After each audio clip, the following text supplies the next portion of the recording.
on today's StoryBeat. And I said, I don't know any editors. The only editor I've ever heard of is Jacqueline Onassis. And he said, she might be interested in this. And so he submitted the proposal to her and she made this preemptive bid, and that was it.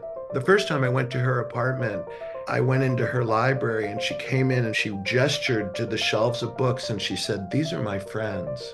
And I thought, I feel the same way. So I think both of us really were simpatico in that sense. But the greatest gift she gave me at first was just this implicit belief that I could do this. This is StoryBeat with Steve Cuden, a podcast for the creative mind. StoryBeat explores how masters of creativity develop and produce brilliant works that people everywhere love and admire. So join us as we discover how talented creators find success in the worlds of imagination and entertainment. Here now is your host, Steve Cuden. Thanks for joining us on StoryBeat. We're coming to you from the Steel City, Pittsburgh, Pennsylvania. My guest today, David Stenn, was hired by the TV series Hill Street Blues immediately after graduating from Yale, becoming the show's youngest writer ever. David then wrote She Was Marked for Murder, an NBC movie which earned an Edgar nomination from the Mystery Writers Guild of America. David returned to television as a producer of 21 Jump Street, then supervising producer of Beverly Hills 90210. David's first biography, Clara Bow, Runnin Wild, which was published by Doubleday and edited by no less than Jacqueline Onassis, became a national bestseller. Variety raved, only rarely will you find a book that is as total a winner on every level as Clara Bow, Runnin Wild. His second biography, Bombshell, The Life and Death of Jean Harlow, again edited by Jacqueline Onassis, was cited by the New York Times as one of the year's notable books. It Happened One Night at MGM, David's discovery for Vanity Fair of Hollywood's best suppressed scandal, brought vindication to rape survivor Patricia Douglas after 66 years in hiding, and is now considered an historical progenitor of the Me Too movement. The story was adapted into Girl 27, a documentary film that David directed. I've read David's excellent book on Clara Bow and seen Girl 27. Both are powerful pieces about Hollywood's long history in how power players treat both celebrities and those who wish to become celebrated. David then served as co-executive producer of The L Word and supervising producer on the HBO series Boardwalk Empire. His most recent screenplay assignments have been for Martin Scorsese, Leonardo DiCaprio, Warner Brothers, and Working Title. David is a passionate supporter of film preservation. He serves on the film committee of the Museum of Modern Art in New York and board of directors at the UCLA Film and Television Archive in Los Angeles. So for all those reasons and many more, it's my distinct privilege to welcome to StoryBeat the screenwriter, producer, director, and biography, David Stenn. David, welcome to the show. Thank you, Steve. Thank you for having me. Oh, it's a great pleasure to have you here. Trust me. So let's go back a little bit. What were your earliest inspirations and influences? When did you first think to yourself, I want to be involved in Hollywood in some way, maybe as a writer? I had inspirations I don't think I ever could have possibly dreamed I would be doing what I ended up doing, because I grew up in the Midwest and I didn't know anyone in the business. But when I was 7 years old, my parents took me to see Lillian Gish. She was appearing at Goodman Theater in Chicago, and she was touring with a book she had written called The Movies, Mr. Griffith and Me. And it was her way of trying to introduce new audiences to the work of D.W. Griffith, the director, and silent film in general. And she showed clips. And one of the clips she showed was from Way Down East. And it is the famous scene on the ice floe where she is lying on her back with one hand in the water as Richard Barthelmess, who is wearing this heavy raccoon coat, is leaping from ice floe to ice floe. And at the very moment she's about to go over the falls, he snatches her away and carries her to safety. And I was enthralled. And they did it for real, didn't they? Well, that's right. At the end of the clip, the lights came up and Lillian Gish, who was a very small person, held up one of her wrists and she said, to this day, when it's cold, I can feel an ache in my wrist. And I thought to myself, that's it. I have to know everything about these people. I have to know everything about what they did. I have to know all about them. And I became sort of an autodidact who read at 7. I remember I read Charlie Chaplin's autobiography. I read everything I could, and that interest had started there. And you weren't turned off by the fact that most of these movies, or all these movies, were black and white. It wasn't color. There was no sound except for music. You had to read the cards. None of that turned you off. No, in fact, I felt and I still feel that silent film is actually more evolved than sound film in the sense that it speaks a universal language. So, a great silent movie, you don't need words. And you have to imagine so much more. I mean, you have to imagine what they sound like, which is why a lot of the actors in silent films had difficulty transitioning to talkies, because how do you exceed 100 million expectations when everyone in the audience has their own specific idea of what your voice sounds like? You can't possibly satisfy them all. I think that that's really dead on. And in fact, we'll get to Clara Bow in a bit. And she had that issue, didn't she? Yeah, they all did, yes. Unless they really had well-trained theater voices already.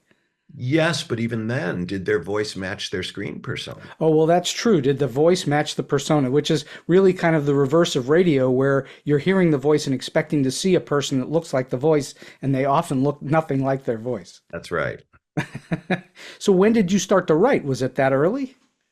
Probably, but again, I had no consciousness of being a writer. I remember in school, I was always singled out for my writing, but it didn't mean much to me because what do you do with that? I didn't know any professional writers. I didn't even know you could really do that. So it was something I guess I was good at, like being a good athlete, but you don't necessarily think, oh, this is a career. So that's a common theme that I hear in this show is that frequently young people who aren't in the arts or their parents aren't in the arts or they're not in an arts center like you're in the Midwest, not in New York or LA, frequently young people don't think there's any opportunity to be a writer or a filmmaker unless you're in those places. But in fact, that's not true. I think it's even more premature than that. It's not even an opportunity, it's a consciousness. You don't even have the consciousness of, oh, I could do this and make a living. And you decided around 7 years old that you were going to spend time and energy devoted to looking at, if not working toward chronicling older movies and older actors and actresses. Yes, it was pretty inexplicable to my parents. And I would try hard as I could to stay up late, to watch the late show where they would show movies. And of course, I'd fall asleep and wake up the next morning and be angry. But I remember I wrote a letter to the program director at the local television station, WGN. And it was a 3-page letter of titles, film titles that I was requesting they show. And the phone rang a few weeks later and my mother answered it. And I could tell by her facial reactions, she said, well, no, he's at the office. And then she looked down at me and she said, well, he's right here. What do you want to talk to him about? And it was the station calling saying, who is this person? They thought obviously it was an adult. They didn't realize it was a 9-year-old kid by that point. Well, yeah, I'm sure that they were as surprised as your mom. They probably were very curious about who had bothered to send this list of very obscure titles. So eventually you go off to Yale. What did you study there? English. English. So you were at least in that part of the world. It wasn't like you were studying, psychiatry or something. You were studying English. True. But I only studied that because I wanted a really solid liberal arts education. I felt very fortunate to have been accepted. I felt very fortunate to be there. And I thought, I'm going to get a good education here. I'm going to read all the great books that I might not read on my own.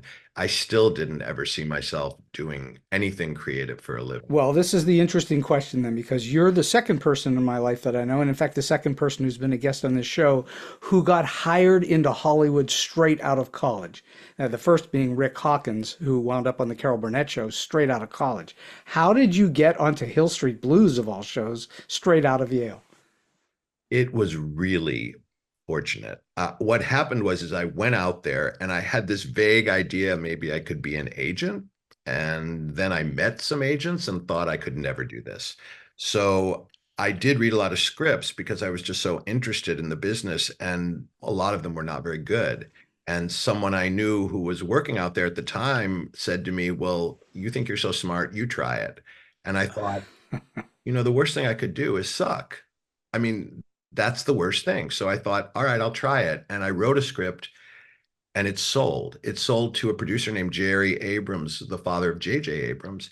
And I didn't think it was particularly good.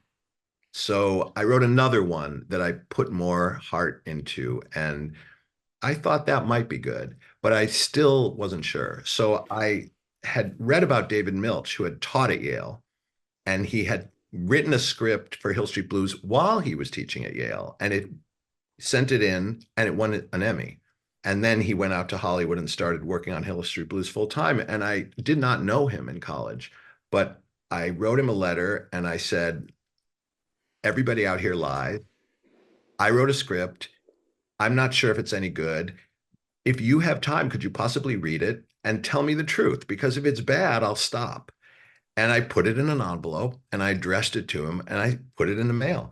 And a few months later, he called me and he said, would you like to have lunch? And I said, of course I would. So I went to lunch with him and he said, your script is good. Would you be interested in writing for Hill Street Blues? And and I said, no, thank you. I didn't have a television set in college, so I've never seen it. And I went home that night and I thought, you idiot. So I called him the next morning and I said, I'm an idiot. Can I have a second chance? And he said, yes. And they gave me, it must have been their third season because they gave me 52 scripts to read and said, let us know what you think of these tomorrow. I'd never pulled an all-nighter studying in college, but I read 52 scripts. I stayed up all night. And the next morning I went in and they said, this is what we'd like you to write. Turn it in next week. And I did.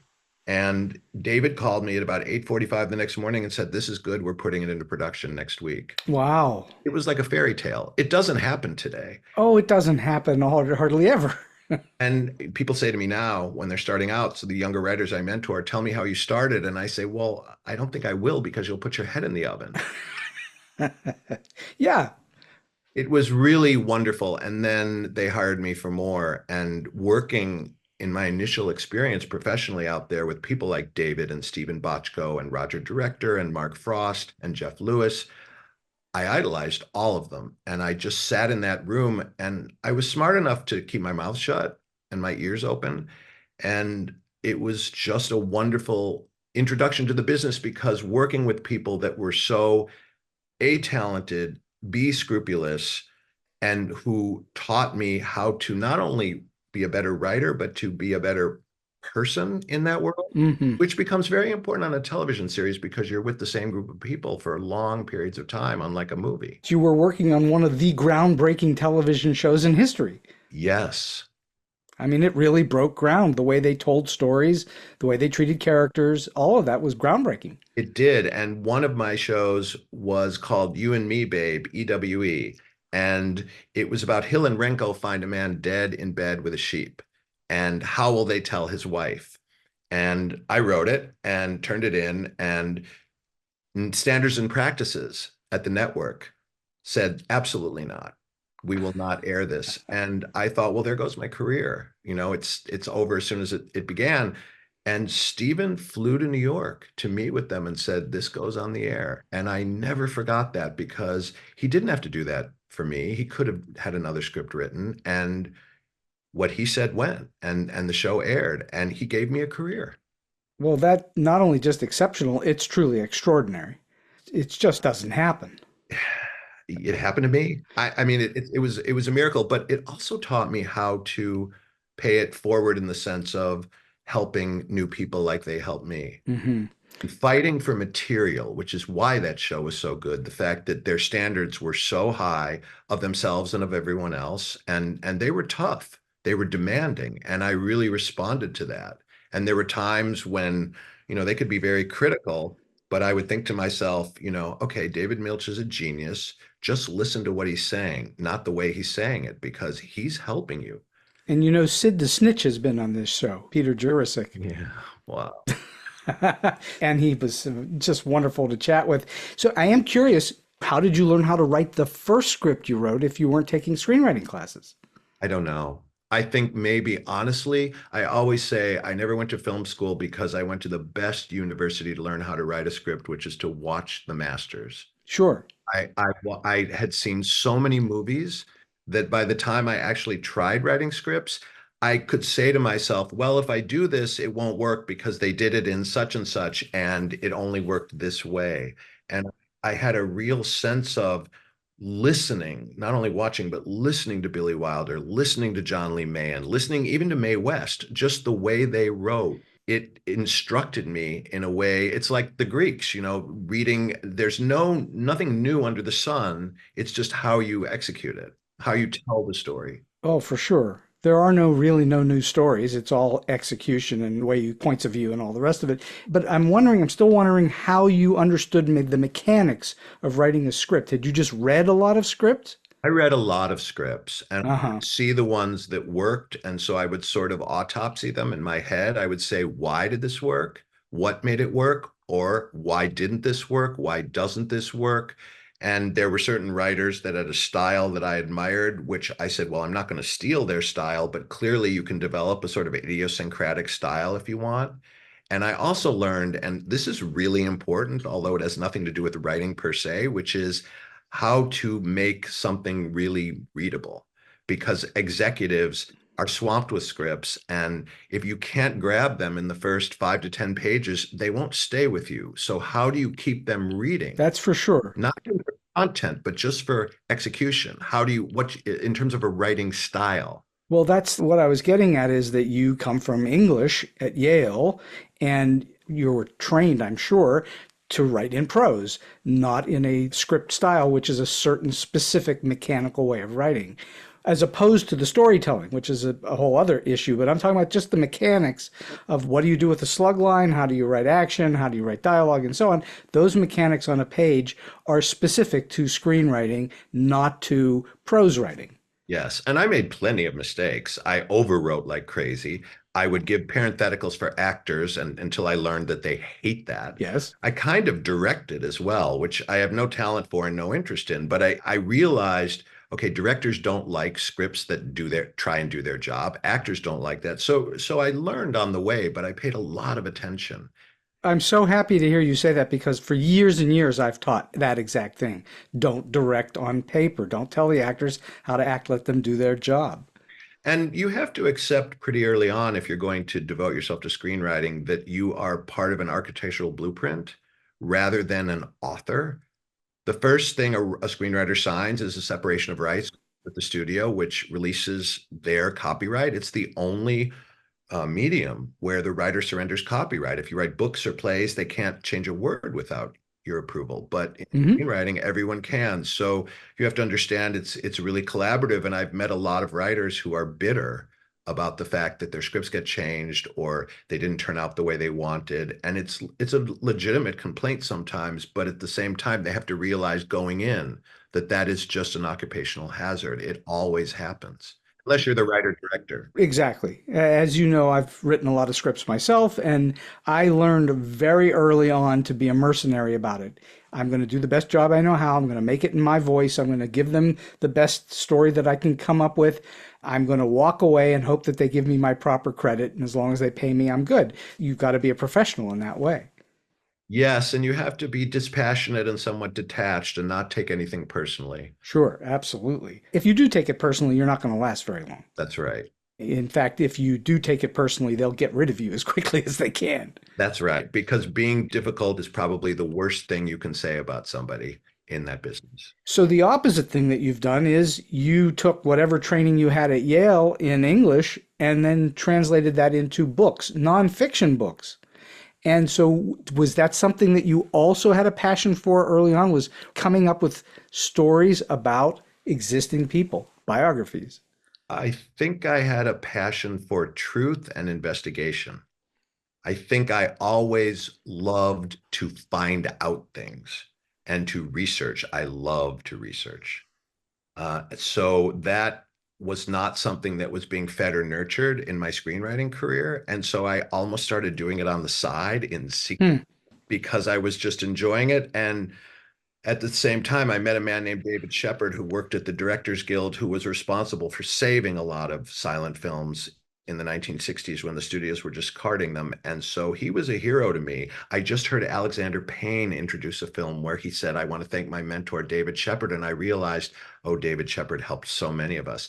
But he started introducing me to a lot of these older people who were in their 80s, 90s, had worked in the period I loved so much. And I started hanging out with them. And they would tell me these incredible stories, and no one was writing them down. So I started taping them, and then I started talking, and one of them would say, well, have you met this one? No, well, you have to meet this one. And so they would send me, and I spent my 20s essentially hanging out with nonagenarians and octogenarians, but I worshiped them. Like who? Well, most of them were not names that you would know. They were people like Artie Jacobson, Billy Kaplan, people that were assistant directors or electricians, so they were on set every day and they had long careers. So usually what I discovered pretty quickly was the actors were not the most interesting interviews. The people that really compelled me and fascinated me were the people that were involved in the nuts and bolts on a daily basis and were not thinking of themselves. They were thinking of just the whole unit. And no one had ever talked to them before. And so they were very grateful that a youngster, a guy who was 22, 23, was fascinated by. And I learned really quickly that if you ask general questions, you get general answers. But if you go in with specific questions, they will give you very specific information. Of course, that's really the key, isn't it? The more specific the question, the better. Yes. This particular show is a question show, and I am somewhat general because I'm trying to get to a broader picture about things, but yet I try to get specific as much as I can because I find that fascinating like you do. Yes. So I love that. I love doing that. And when I had the opportunity, I never thought it was the same situation really as screenwriting. I never thought, oh, I can write a book. That seemed completely unimaginable to me. But I realized Clara Bow's story was too good for a screenplay and that she needed a major biography. I didn't think anyone would be interested in a biography of Clara Bow, but my agent sent me to a book agent in New York and he said, I think I can sell this, which amazed me. And he said, what editors are you interested in? And I said, I don't know any editors. The only editor I've ever heard of is Jacqueline Onassis. And he said, she might be interested in this. And so he submitted the proposal to her and she made this preemptive bid and that was it. Okay, so you've rolled out of Yale straight into Hill Street Blues, and you've rolled in your first book into Jacqueline Onassis. That's what I call kismet. It was a fantastic experience and it was important to me because I'd heard she was a good editor and a dedicated editor, but I also felt that I was writing about someone who had been more maligned than anyone possibly in the entire history of the industry. I mean, someone was sent to federal prison for an obscenity trial about what he printed about her. And of course, she had been run out of Hollywood.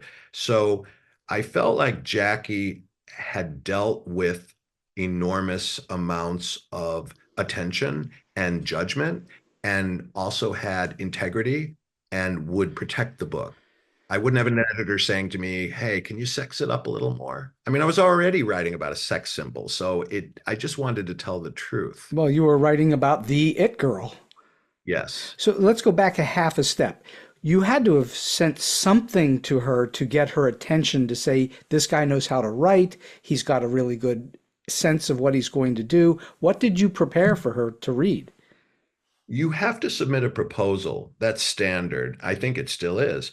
And so I did that. And I think what she responded to was both the fact that I was a 24-year-old that was interested in writing a book about silent film, which is, intriguing, I suppose, to start off with. But I also think that that proposal contained a lot of information that no one had ever found. No one had ever talked to all of these people. No one had ever obtained, her family's permission to get her medical, her psychiatric, her financial records. So I'd done my homework before I submitted the proposal. So it was really a sort of package by the time I did that, because I knew I had to do that. I couldn't just be a potentially good writer. I needed to have something really special in terms of my material. And I did say to her very early on, I wanted to treat this subject as if it were the biography of a military or a political or a religious figure in terms of the scholarship. I want there to be notes. I want there to be bibliography, because at that point, movie star biographies were a disreputable genre. And people read them thinking, I don't know if I trust this. And there were no source citations. And a lot of it, even for somebody like me in Chicago reading them, would think, oh, that's ridiculous, or that's not true. Or, Hmm. and I wanted to tell the truth. Okay, so you've got a subject that no one had really done as deep a dive as you ultimately did. How long did it take you to do all that research? Was it years of research? Yeah, it was years and it never ends. And I am still, that book was published in 1988. I am still researching. Wow. Once the internet, opened up things that nobody could have ever anticipated finding source wise, I sort of mate for life with all the work I do. So I am constantly, I'm still close to people I worked with on early shows, later shows. I'm still interested in the subjects because you never know what you're going to find. Well, that's true. In fact, the more that you dig, sometimes the more that you find that you don't know. Yes. And I just am fascinated by it all. And I'm always, trying to find more and never thinking that I know everything because just 6 months ago, a Clara Bow film that no one knew even existed, myself included, turned up in a parking lot in Omaha. Yeah, I saw you post that online. That's fascinating. How'd that happen, do you think? Well, it's a long sort of tortured story of how that print ended up in Omaha. But what was interesting for me was you think you know everything and you are authoritative about a subject, and then something comes along that makes you realize, no, there's always more room to learn. And that's why it's important to keep trying to learn because Clara Bow seems to have forgotten she even made that film. So nobody had any record of it. And it played in 1923 and then never played again. So So it's been what, 36 years since you published the book. And so my question is, with all this extra thought and information that you've gained over time, are you going to publish a new edition of it at some point?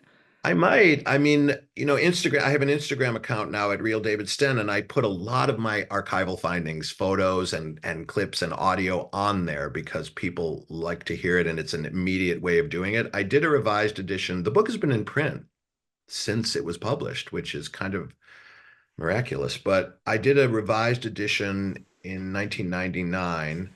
And so I feel like you can do this forever if you want and drive yourself crazy. There's nothing I found that materially changes the meaning and the ultimate facts. Everything is there. If I did, I would do it again. But at the same time, you have to sort of let go and let your children kind of fly. And So in other words, you've got to get past too much minutia. You don't need all that minutia to tell the story. I love the minutia personally, but my first draft, I remember I had to cut 100 pages and it was like removing an arm or a leg. But I learned really quickly that it's not about, and she was very helpful that way because she said something to me I never forgot, which was be like Fred Astaire. Don't let the hard work show because Fred Astaire looks like he's dancing on the clouds, but in reality, his shoes are soaked in blood. No question. And that's what I've also told people that for a long time. You see him effortlessly gliding across the screen, but what you're not seeing are the literally hundreds and hundreds of hours of toil, sweat, and labor to get there. Yes, and that's something as a writer you can forget. It's so easy to show off and say, "Look what I found that no one's ever found before." And you have to stop yourself because it's all about the narrative and how to just keep people reading. Well, at the end of the day, you're telling a story. You're being a storyteller. Yes, but the question is, do you want to be this kind of storyteller who goes off on tangents or is showing off about how much story you have, or do you want to be the kind of storyteller who seems to do something casually and suddenly people are spellbound? And that to me is the Fred Astaire of it all. It seems tossed off like you're just casually telling a story, but in fact, it's this mass amount of research and time to get there. So, did you work from an outline? Did you know what you were doing before you started to write the book? I did because writing nonfiction, you have obviously the parameters of truth that you have to stick to. And I think that makes it easier. I really admire people who write fiction because I don't know if I could do that because that, What do you mean, David? You wrote Hill Street Blues and The L Word. These are all fiction.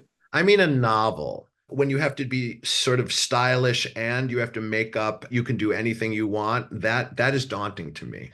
Okay, this is fascinating to me. What are the differences then that you think that you can't write a novel or you would not be good at it or you might not enjoy it or whatever it is you're thinking? What is the difference between doing that and coming up with television stories and teleplays? I think the difference is, and one of the reasons I loved television and I'm so grateful that I got my start there is it was my grad school because the writer's room is a fantastic place to be. You're working with other people, some of whom are so talented, some of whom are so interesting, some of whom are both. And you're all coming up with the series together. I mean, I don't know if people realize this, but say on a show like Boardwalk Empire, the first 6 weeks to 2 months of the job, we're sitting in there all day just talking story and character. Hmm. We haven't even got to the point where we're mapping out the series yet, episode by episode. And that really allows you to create a world where everyone is contributing and everyone has their different point of view. And even though one person gets a credit on an episode, really they're written by committee almost because we've all come up with the story. And sometimes just because of the brutal schedule, you'll say, all right, I don't have time to write this scene. You take this scene. I'll take this scene. And I remember I was doing a show with Darren Star called Central Park West for CBS. And I loved working with him. We had done 90210 together. And he came into my office on a Friday afternoon and said, what are you doing this weekend? And I said, I'm going to do this. I'm going to do that. And he said, no, you're not. Just got the script in for this new show. It's no good. You and I are rewriting it over the weekend. And we rewrote an entire show over the weekend and we had a great time doing it. But that is something where, to answer your question, if it were fiction, it would all be on me. And doing it with someone else, it's fun. And you can knock out a script, like you say, over a weekend if you have to, but it's really hard to knock out a novel over a weekend. Correct. And you're knocking out a script with characters that you've spent months knowing with other people. Sure. And I always say that your series is working when you get in the writer's room and you're having this animated discussion with each other and one person says, no, he'd never do that. As if the person was real. When you start talking about your characters as if they're real, then it is real. Oh, it gets even better in Hollywood, as you well know. So I'll go back to me just for half a second, which is I wrote 90 cartoons for Hollywood. Oh. And you can get into those situations where it's a completely made up world that has nothing to do with humans or Earth or anything else. And someone will say that character wouldn't say that. Yeah. And you go, well, wait a minute. Can you tell me what ants would say in the movie Ants? Well, what do ants say? I love that, though. I just find that to be the most wonderful. When those moments happen, I think to myself, I'm not going to tell them this in business affairs, but I would do this for free because it's like being paid to just be imaginative. And I would do that anyway. Listen, it's really important that you don't tell them that you would do it for free. Because they will gladly let you if you don't. My agent will say it, yeah.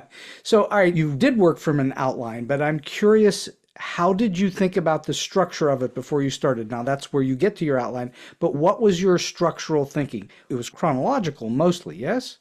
It was chronological. I mean, there was an opening sort of forward where I kind of wanted to lure people in and give them an idea of why read this? Why read about this person? Why is this person important? Especially because at the time, Clara Bow had been pretty much forgotten. It was very hard to see her films and people didn't know who she was. So I thought I had to not only represent her, but represent her.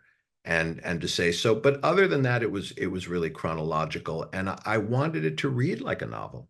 I wanted her to leap off the page. I wanted her to be a living, breathing character, which she was. She was a real person, and I wanted to try and convey her personality to readers so that they could care about her. Because I don't think biography works when it's dry or feels like homework. Agreed.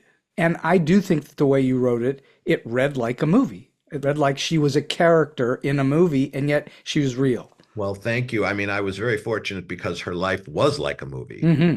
I thought to myself at the time, if I bungle this, it's my own fault because this is a fantastic story. Well, I knew almost nothing about her other than the most surfacey things about her, and I don't think I'd ever seen a movie of hers prior to reading your book, and then I went and looked at a couple of them online. And so tell us about Clara Bow. Tell us the overview of who she was and what the issues were that she dealt with most of her career in life.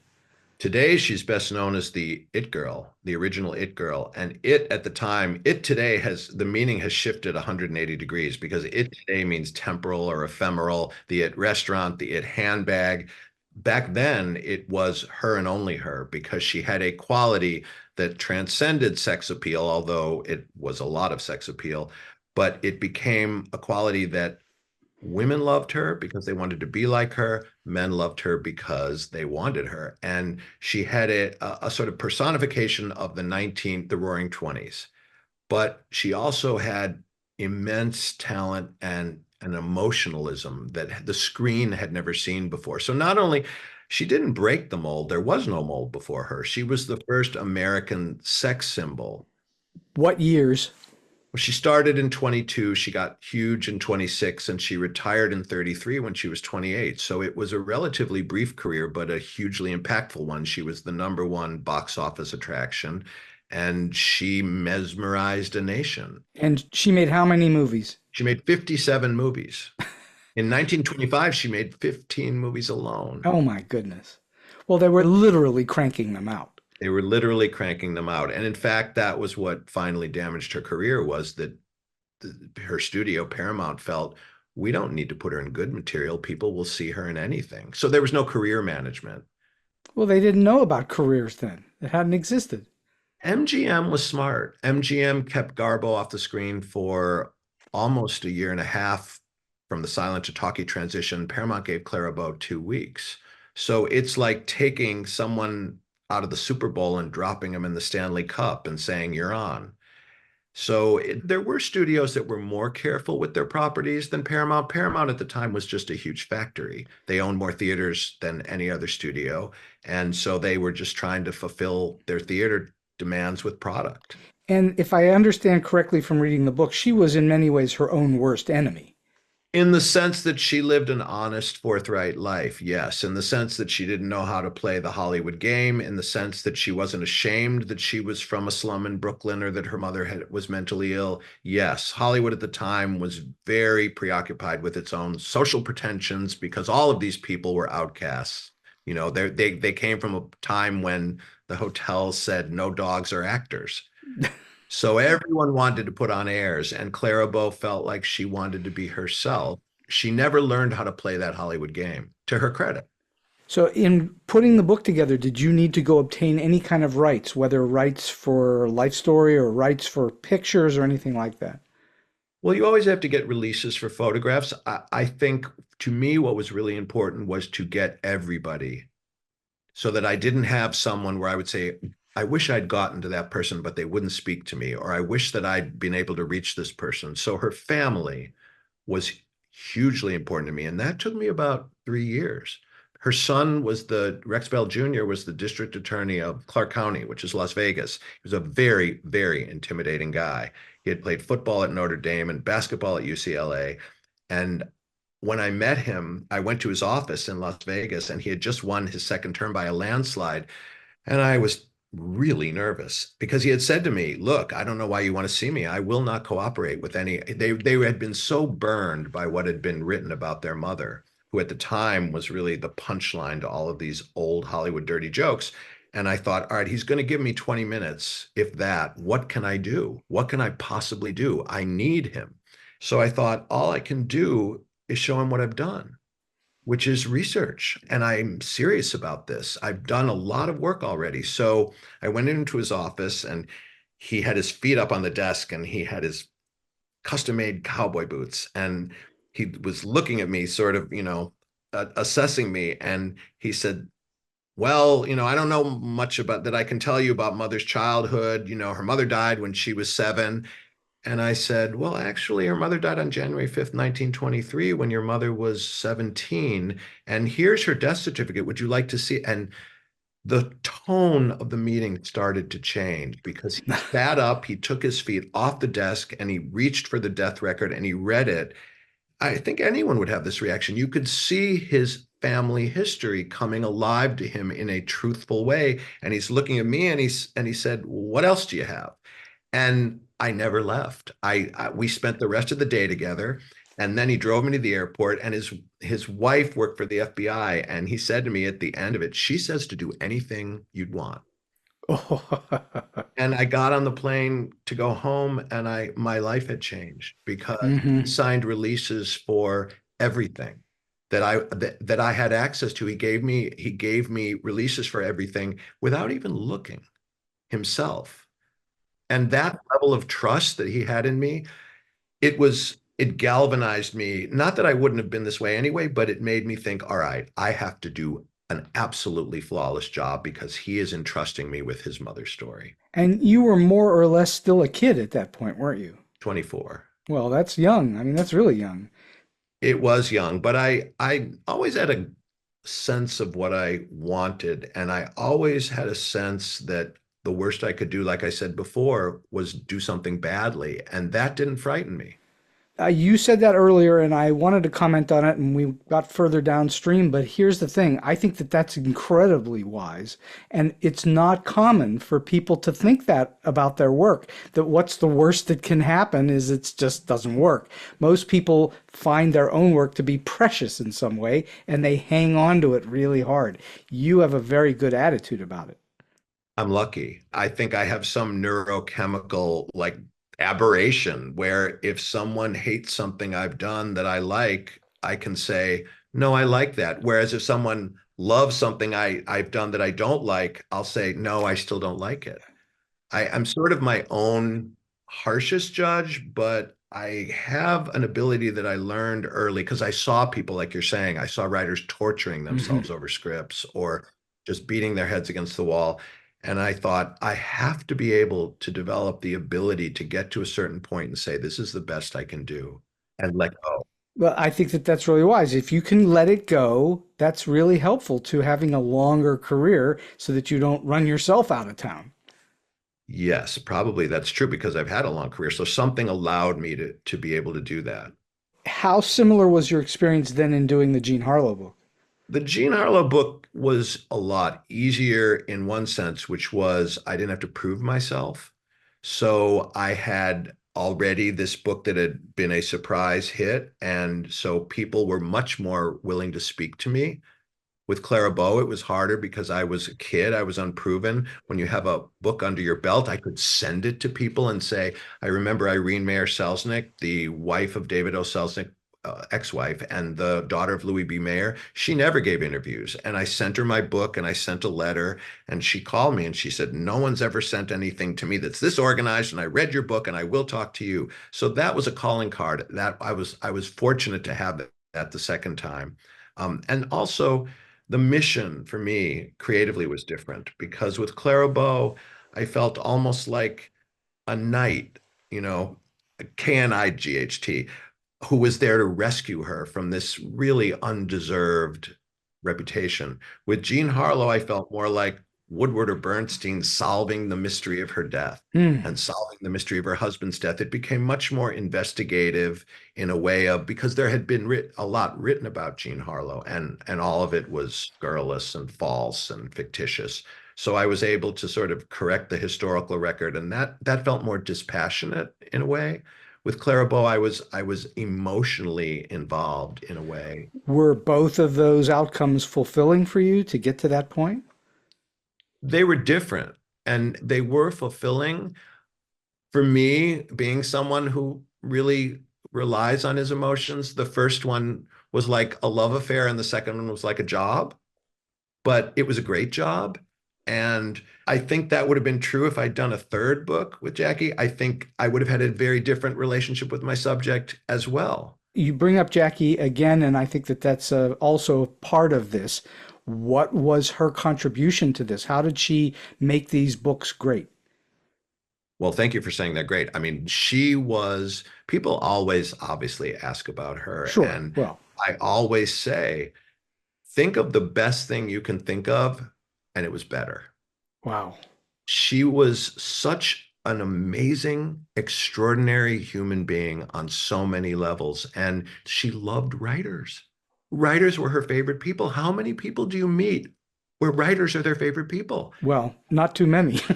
And she told me, I think she put it, she always had an elegant way of putting things, and she said, I really would have gone into publishing if my life had been different. Well, she did go into publishing.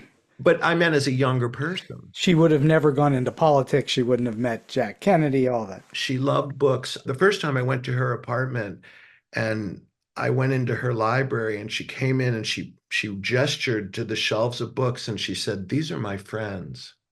Oh, And I thought, I feel the same way. I didn't know anyone else thought that. My books are my friends. And so I think both of us really were simpatico in that sense. But the greatest gift she gave me at first was just this implicit belief that I could do this. Because I was 25 by that point. I'd never written a book before. And she used to just offhandedly say, well, when the reviews come out, everyone will know, or well, when you see the sales figures, as if it was a given that this book would get great reviews and sell. And so I believed her because I thought, well, she knows a whole lot more than I do. And she's been around, so she knows this. I guess she's right. And I just didn't get frightened. I was able to work without being anxious or being nervous, and I could focus on what I was doing. And I think her belief in me, her confidence in me, her confidence about the book, her confidence that my subject was interesting, it was the greatest gift I could have been given because it wasn't obvious. It was just, like I said before, implicit. I think it's fascinating that you weren't intimidated just meeting her in the first place. Well, I felt like this is my editor. I need an editor. I can't be intimidated by a person I'm working with because that will impact my work. So if I can't do that, then I shouldn't be working with her. And I really wanted to work with her. So I thought I have to really focus on Clara Bow, not Jacqueline Onassis. Of course. And I think also she loved that because she was a very humble person. So she loved the fact that it was a young person who didn't remember her when she was first lady, was too young, and so could just treat her as an editor. And that's what I did. I mean, it was very much of an editor-writer kind of dynamic. Which is interesting to me since you are an aficionado of people from the past. You're a historian, you're a documentarian, you absolutely have a fascination with things from 70, 80, 90 years ago. And here you are with a living piece of history in your face, and you were not intimidated by her. Yes, although it's true, I was writing about someone who was so historically important. And so that's really where my focus was. I think that's great. And I think the listener should pay attention to that because you were focused on the work, not on the ephemera around the work. That's right. And because I was writing about somebody who had left her work as her legacy, as all artists do, I knew that the life was only important if the work was there. And I always understood it's always about the work. And that's why so many difficult people that you work with, if their work is worthwhile, you forget how difficult they are. If you're working with someone who's difficult and you're not, impressed with the work, it's very hard to work with them. And so I also realized really early on, I personally can't work well with people I don't respect. I really need to like the job I'm doing because if I'm doing a job I don't like, if I'm doing a money job or something, I won't be good. Some people can do it and I really admire them. I can't do it. I'm not good. That says a lot about you and your character. You understand yourself well enough to know that you cannot put up with that because it's not palatable to you. Well, I learned. I learned by doing or not doing because I was on some big TV shows and some of them I didn't really like. And so they would keep giving me a raise as if that was going to make me happier. And I learned, no, I don't need the money. I need to really feel proud of, I mean, I need money, but I don't need I was never in the business for that reason, because if you really want to make money, there are a million other businesses that are much better odds. But if you can hit it in that business, you can make a lot of money. Well, when people are starting out, especially now where the business is so difficult and they're concerned, I always say, because I believe this and I've always believed this, if you're good, there's room for you. They're always looking for good people. They're always looking for talent. Everybody reads a script hoping it's good. Everybody goes into a casting meeting hoping this person is the right person. And you see so much talent. It's very inspiring to be in, like I said before about the writer's room, when you're in a room with people and you respect their work, and some people, their story sense is so great, or some people just they're so funny, or they're so smart. And I could name so many people I've worked with where I felt that way, and it's just a pleasure to come into work every morning. I exactly understand that sentiment. Let's talk about someone who had the opposite, where they had no respect. Let's talk about Patricia Douglas and Girl 27, which started with It Happened One Night at MGM. Tell us the brief on that story.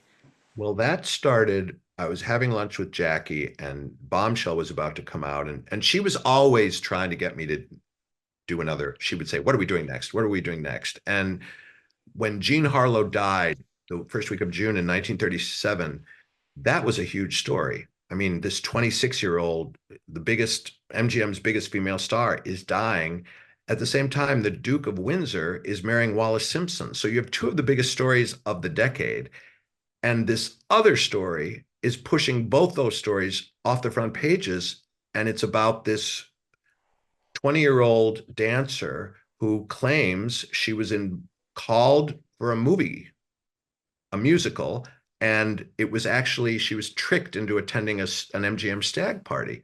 And I'd never heard of it. And I saw myself as sort of the Rain Man of Hollywood, lore. I could reel off things ever since I was 7, and I'd never heard of this. And so I immediately thought, well, it's probably not true, because otherwise, why haven't I never heard of it? So I called Bud Schulberg, who was the son of B.P. Schulberg, who ran Paramount and then became a very important screenwriter who wrote On the Waterfront, and also a novelist who wrote What Makes Sammy Run. So he had lived it all, and he had written his memoirs. And so I asked him about it, and he said, "I've never heard of it either, but it was a common shakedown of some of these hungry starlets to say, oh, Mr. Schwartzberg raped me, I want a contract." So I thought, well, he would know. But I started researching it, and she wasn't going away. She wasn't settling for a contract. She wanted justice. She kept pursuing it in the courts. And then I got obsessed, and I mentioned that to Jackie, and I said, "But we'll never know what happened, because how can you find out?" And Jackie said, "Well, if anyone can find it, it's you." And again, you have this endorsement by someone that you respect. And I thought, well, again, what can I do but fail? I mean, if I fail, I failed, but at least I've tried. So I started researching it, and it took me years, but I ended up finding Patricia Douglas, who had literally been in hiding for 66 years. And so that became a story that I wanted to tell immediately, because she was old and in poor health, and I wanted vindication for her. So I didn't want to write another book, because I needed to do it immediately. Jackie had passed away already, which was devastating for me. But I went to Vanity Fair and I said, "Would you be interested in this story?" And they were. And so they published it, and Patricia got to have that vindication in her own lifetime. And then after she had passed away, I thought, well, I had filmed her, because I thought it's almost like, Shoah testimony by a Holocaust survivor, what she'd been through. And I wanted, for the historical record, for there to be film of her. She'd never granted an interview before that, even during all of this, sensational events of 1937. So I decided to make a movie, and you were very gracious in calling me a director, but I just don't think like setting up a camera and saying to your DP, "Okay, go," is directing. So I did not take a director credit on that movie. You clearly have not seen enough movies. Because yes, there are many directors that just set up a camera and go. Well, when Girl 27 got into Sundance, they said, they started listing me as director. And I said, "Oh, can you not do that?" They said, "No, of course we have to do that. You directed the movie. Like, we have to do that." So, but I really had like I said before, I had no directorial aspirations, which was fortunate because I really don't think I have any directorial Well, talent. you didn't direct actors in scenes, but as a documentarian, you were the person that directed where you're going to look, where you're going to place the camera, where you're going to do things. That makes you a director. Well, thank you. I felt that film was storytelling, and it was really a journey, my journey into finding her and opening up this story, and then my relationship with her, because I was fascinated by that. Because when you call someone up who has essentially not left their home in decades, and you say to them, a complete stranger, I know your deepest, darkest secret, you have an instant intimacy. And that relationship was fascinating to me because I was the first person literally who knew, because everyone else had died. So I was the only one who knew besides her. And so the dynamic that developed between us was extremely intense emotionally. And she, at a certain point, she said, "You need to call me grandma." Oh, wow, really? Yeah, she needed that feeling. She needed to feel like I was family because she was entrusting me with the most traumatic experience of her life. And part of the movie is you actually trying to get her to do stuff on camera, to just talk to you on camera. Yeah, it wasn't easy. It was, I mean, she used to say to me when I first started calling her, why don't you leave me alone? I'm an old woman. Let me die in peace. And I would hang up the phone and think, oh, David, you monster. But then I would think, okay, in 1937, she would not give up. She wants justice. This is characterological. She wants vindication. And she did. She just needed me to earn her trust. And so you just kept digging. Yes, I dropped everything. I mean, I literally sort of stepped back from my career and said, I need to do this because I knew the clock was ticking. If she died, the story died with her. So tell us the story then. What happened to her? Well, she went to this party along with 120 other girls, most of whom were underage. They were dancers, and the party was a stag party, and she was raped. And they told her, take your $7.50 and be happy and go away, figuring she would never do anything because your career would be over, your reputation would be ruined. It was a culture that blamed the victim. And she went to the DA. And the DA, whose biggest campaign contributor had been Louis B. Mayer in his most recent election, sat on it and did nothing. So she went to the press. And then she ended up filing what became the first federal civil suit for rape in legal history. She made rape a civil rights case and had no idea she was doing it. She did not realize until I told her 60 years later that she had made history. Hmm. And I'm really abbreviating the story, but MGM managed to shut it down, the entire thing. And so she dropped out of sight. It shows the power that the studios had then, especially MGM, which was the 800-pound gorilla in Hollywood at the time, and they controlled the town. Totally. I mean, Louis B. Mayer was the highest paid executive in America. He made more than the president of the United States. And MGM was the largest employer in LA County. MGM had their own police force, which was populated primarily by ex-LAPD. And that was intentional. So she never stood a chance. And the fact she said to me, I knew it, but I had to do it. I had to make them stop having those parties. I thought she was heroic. And it was really important to me to get that story told. So it became perhaps my most personal project because I've never worked on anything before, and I don't think I ever will again, where you're actually changing someone's life. And that's what happened. Coming forward again, coming out with her story again, and being vindicated before she passed away, it changed her life. It gave her pride in herself because she had internalized all of these attitudes about rape victims being bad, dirty, all the things they were told back then. So the idea that she saw herself as an important figure, as a hero, I mean, she really was the Rosa Parks of rape culture. She was the Rosa Parks of rape culture. She was the first person ever to do this. Well, I think to a large degree things have changed, and to a large degree things have not changed. And we're still in a culture where, unfortunately, I think sometimes rape victims are still not respected in that way. Yes, and Hollywood was built, and it is the only industry that was built on the commodification of women. And so women in film have always been treated in an objectified manner. And that culture back then, you see these movies, and a lot of people who have seen Girl 27 say to me, I'll never watch an old movie the same way again, because you see the chorus girls in some of these musicals and you realize, all right, this is a 14-year-old. And look what she's wearing. She's wearing, or I should say, look what she's not wearing, because she's wearing a lot less than someone in a video today, a music video. And so there were no sexual harassment standards at all, any kind of protections, employee protections. So a lot of the women I interviewed who worked at the time alongside Patricia Douglas, the word that came up the most for them is hunted. They felt hunted. One woman told me, I used to bring a book because men would stay away from a girl who was reading a book. That's crazy. Yeah, but the underbelly underneath, I wasn't trying to be a muckraker because I love those films for what they are, but I also felt like this is a part of history that has been completely suppressed, oppressed, repressed, and it needs to be told. Do you have plans to try to sell it so it gets made into a narrative feature?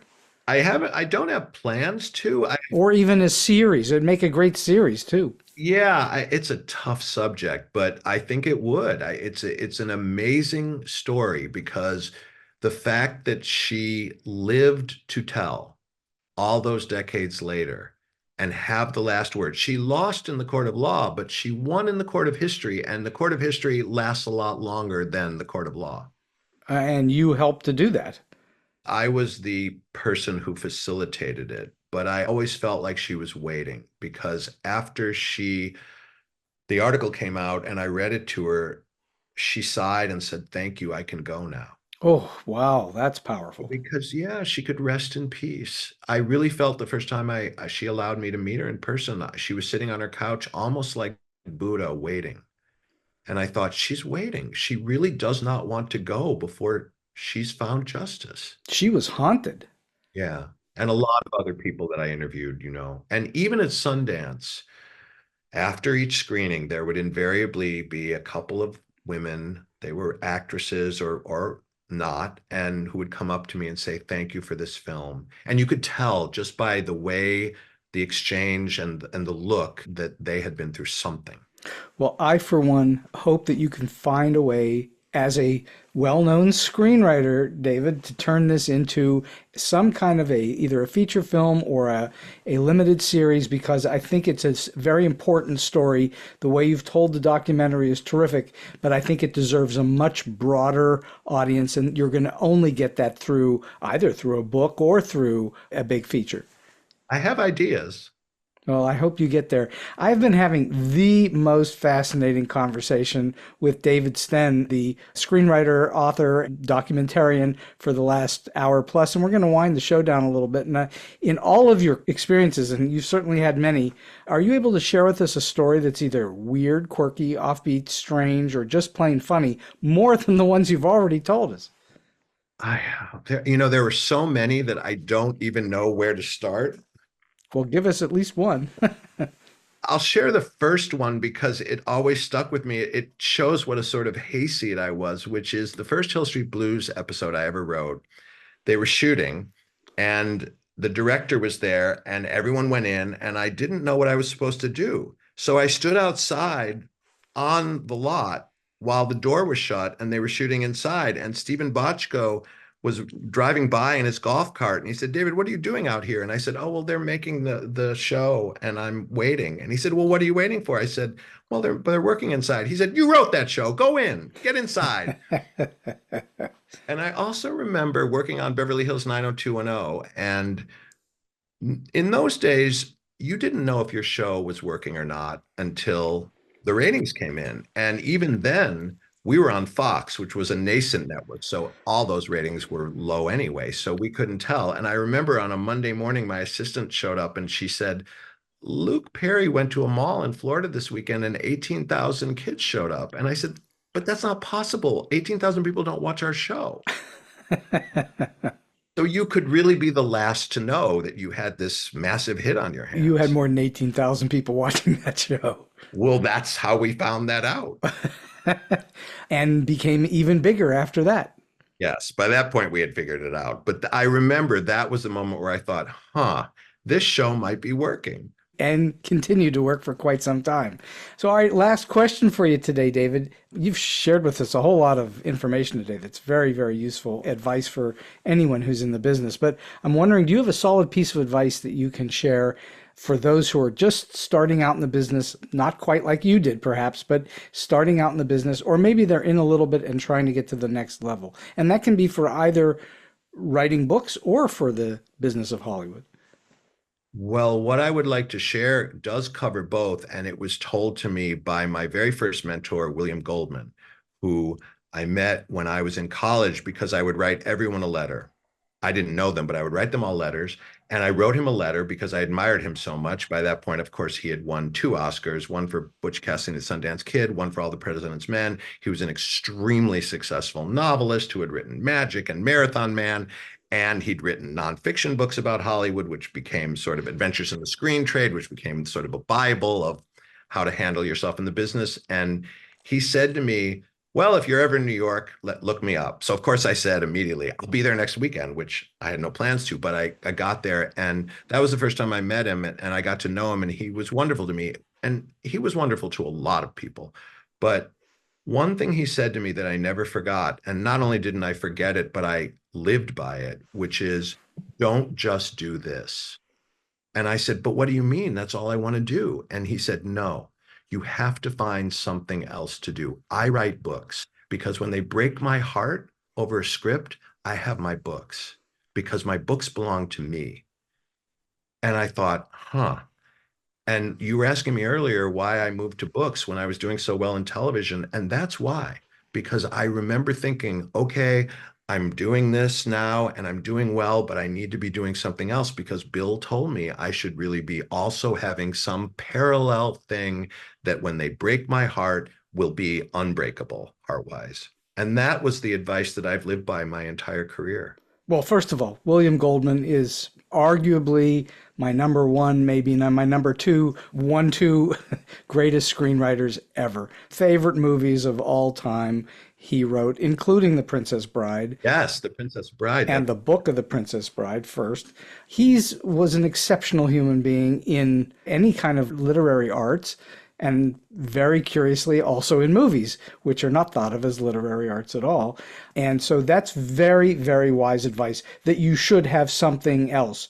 And it doesn't necessarily mean it has to be something else in writing or the arts or whatever you're doing. It can be something else outside of it.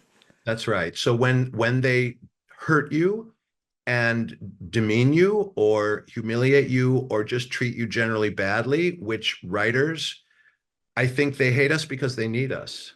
Well, that may be. And so we are mistreated in a way in terms of our work that directors and actors and cinematographers and everyone else aren't, because we're the authors, but they're telling us right from the start, no, you're not. Well, that's because of that whole business of you don't retain your copyright. And when you don't retain your copyright, they don't respect you at all. That's right. Because in New York, the playwrights are respected. That's right. And yet they need you because actors need a script, directors need a script. So the fact that they need you currently, the big issue is, will AI replace us? I personally don't believe AI can replace a beating heart. But if it could, they will be very happy because they can eliminate the writer. Well, let's hope that that never happens, because I think that it is a human enterprise to write and create art in particular. Since the cave paintings at Lascaux, people want pictures with stories. Absolutely. David Stenn, this has been so much fun for me. Really great storytelling in your life and all of these wonderful books that you've written, especially Clara Bow, especially Jean Harlow, or Bombshell, and also Girl 27. I think these are great contributions. And so I thank you kindly for your time, your energy, and your wisdom today, for all the wonderful things you've done and said. Thank you so much. I had a great time. And so we've come to the end of today's Story Beat. If you like this episode, won't you please take a moment to give us a comment, rating, or review on whatever app or platform you're listening to. Your support helps us bring more great StoryBeat episodes to you. StoryBeat is available on all major podcast apps and platforms, including Apple Podcasts, YouTube, Spotify, iHeartRadio, TuneIn, and many others. Until next time, I'm Steve Cuden, and may all your stories be unforgettable.